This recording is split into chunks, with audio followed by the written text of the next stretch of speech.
I do not believe Donald Trump should be prevented from being president of the United States by any court.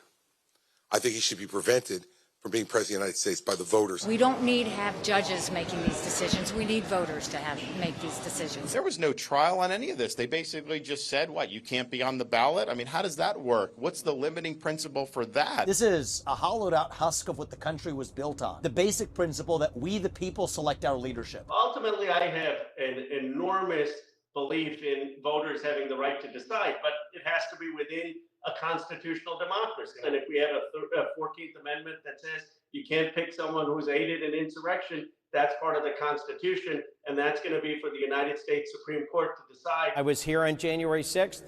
We had an impeachment trial for President Trump after the events of January 6th. I think it's undeniable, in my view, that he participated in an insurrection and as such should be disqualified. You saw it all. Now, whether the 14th Amendment applies, I'll let the court make that decision.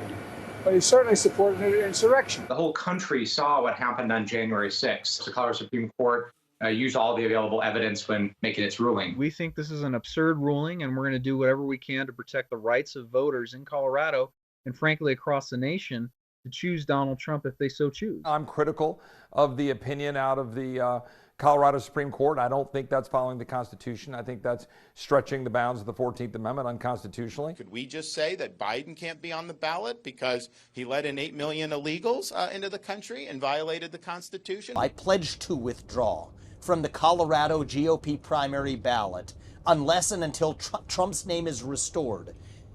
And I demand that Ron DeSantis and Chris Christie and Nikki Haley do the same thing.